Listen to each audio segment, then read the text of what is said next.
Imagine a battlefield, with two of history's greatest military commanders facing off, Alexander the Great and Khalid ibn al Walid.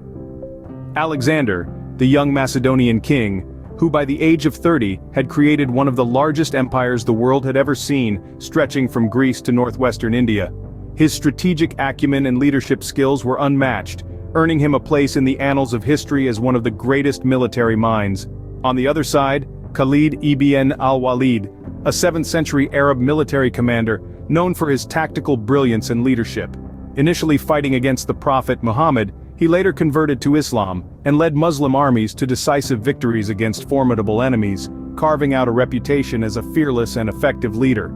These two titans of history, separated by centuries and cultures, share remarkable similarities in their military tactics, physical strength, and leadership abilities. But what if they were to clash swords? Who would emerge victorious? Now let us delve into the life and battles of the first commander, Alexander the Great. Alexander the Great, a name that echoes through the annals of history.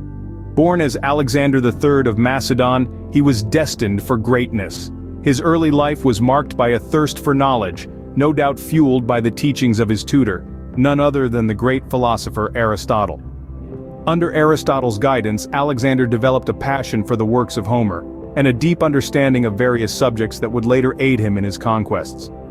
At the tender age of 20, Alexander ascended to the throne of the ancient Greek kingdom of Macedon, succeeding his father, Philip II.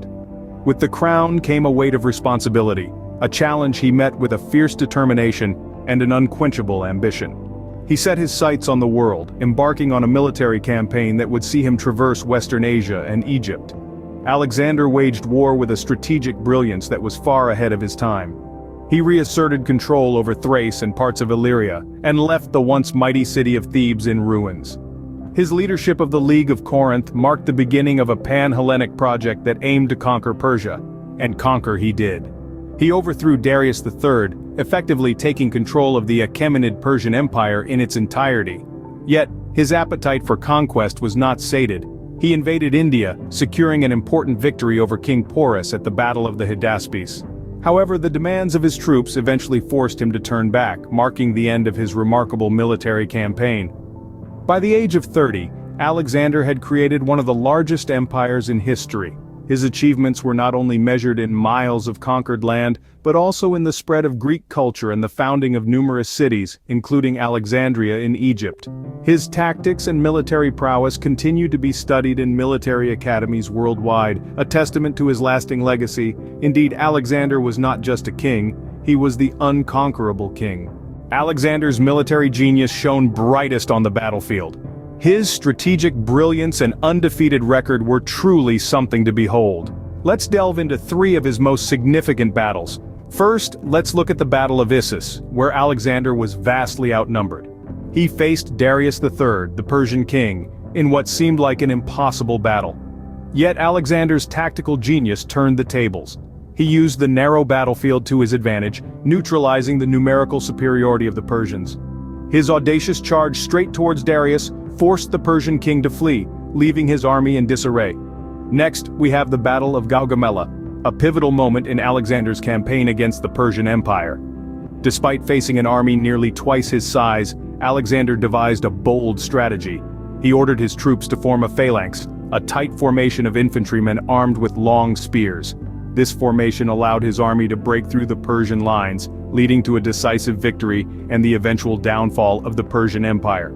Finally, there's the Battle of the Hydaspes, fought against King Porus in India. Despite being unfamiliar with the terrain and facing a formidable opponent, Alexander once again proved his military prowess. He used the cover of night and a deceptive feint to cross the river unnoticed, catching Porus's forces off guard. This surprise attack led to a significant victory, further expanding Alexander's vast empire. Each of these battles showcased a different aspect of Alexander's strategic brilliance. Whether it was using the landscape to his advantage, forming innovative battle formations, or employing cunning deception, Alexander consistently outsmarted his enemies, maintaining his undefeated record. Such was the might of Alexander the Great. His military achievements still resonate today, studied in military academies worldwide, as a testament to his unparalleled strategic genius. Now let us turn our attention to the east, to the legend of Khalid ibn al Walid. Born into the Makhzum clan of the Quraysh tribe, Khalid was initially a formidable adversary of Muhammad. Yet, destiny had a different plan for this skilled warrior. Khalid's conversion to Islam marked a turning point in his life and in the history of the Islamic Empire. Following his conversion, Khalid served under Muhammad, and later, the first two Rashidun caliphs. His military acumen quickly became apparent, as he played a crucial role in the Ridda Wars, a series of campaigns aimed at suppressing Arab tribes opposed to the nascent Muslim state. Khalid's victories during this period cemented his reputation as a fearless and strategic military leader. Khalid's conquests didn't stop at the Arabian Peninsula. He led the Muslim armies into Sasanian Iraq and then onto Byzantine Syria, expanding the reach of the Islamic Empire significantly. His victories against the Byzantine forces are still remembered as some of the most decisive in early Islamic history. Despite facing armies much larger than his own, Khalid's strategic brilliance and courage ensured Muslim triumph. However, Khalid's military career wasn't without controversy. His demotion and removal from high command by Caliph Umar marked a low point in his illustrious career. Yet Khalid continued to serve as a lieutenant, proving his unwavering loyalty and commitment to the Islamic Empire. Throughout his life, Khalid was known for his military tactics and leadership. His innovative strategies, fearless approach, and relentless pursuit of victory earned him the title of the Sword of Allah. Despite the controversies and challenges he faced, Khalid ibn al Walid's legacy as one of the greatest military commanders of the early Islamic era remains unchallenged. Khalid was a conqueror, a general who never tasted defeat. His military prowess was evident in over 100 battles, but let's focus on 5 of his most significant victories. First, the Battle of Uhud, where Khalid, initially fighting against the Muslims, demonstrated his tactical brilliance. Even though the Quraysh did not achieve their goal of annihilating the Muslims, Khalid's ability to seize the opportunity and turn the tide of battle marked him as an exceptional commander. Next, we have the Battle of the Trench, another encounter where Khalid was on the Quraysh side. His strategic mind was at work here too, as he sought to find a way around the trench that the Muslims had dug for protection. Khalid's conversion to Islam led him to his third significant battle, the Battle of Mu'tah. Despite being greatly outnumbered by the Byzantine forces, Khalid managed to prevent a complete defeat, showcasing his ability to adapt and make quick decisions on the battlefield. The Battle of Yarmouk was where Khalid truly shone as a Muslim commander. Against a larger Byzantine army, he employed a double envelopment tactic, resulting in a decisive victory that marked the start of Muslim dominance in Syria. Lastly, the Battle of al-Qadisiyyah stands as a testament to Khalid's undefeated record. Although he was not the main commander, his strategic counsel was instrumental in the decisive victory against the Sasanian Empire, contributing to the expansion of the Islamic Empire.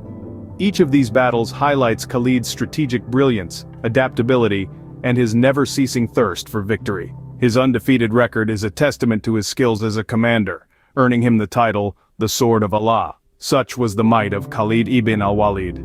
Alexander the Great and Khalid ibn al Walid, two commanders similar in tactics, physical strength, and leadership. Both were strategic geniuses, their battlefield prowess unmatched. They were not just leaders but also warriors in their own right, displaying remarkable physical strength and resilience in the face of adversity. Alexander, tutored by Aristotle, was a master of battlefield tactics, renowned for his innovative strategies and unstoppable phalanx formations. He was a charismatic leader whose influence extended far beyond his kingdom, spreading Greek culture throughout his vast empire. Similarly, Khalid, known as the Sword of Allah, was a military maestro, his tactical acumen on full display during the conquest of Byzantine Syria and the Ridda Wars. He was a force to be reckoned with, possessing an unyielding fortitude and a commanding presence that rallied his troops and instilled fear in his enemies. Both commanders share an impressive undefeated record, their victories a testament to their superior tactics, strength, and leadership. Yet they were not just conquerors, they were also builders, leaving legacies that would shape the course of history. Two titans of history, both undefeated, both great leaders and strategists. The magnitude of their achievements cannot be overstated, their names forever etched in the annals of time.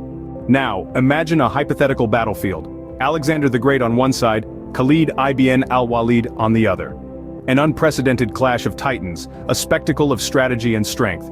Alexander the Macedonian king held an impressive record of victories under his belt.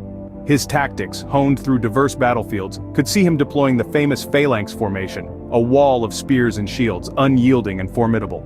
His maneuvers at the Battle of Gaugamela, where he used diversion and surprise to defeat a numerically superior Persian army, showcased his ability to adapt and innovate.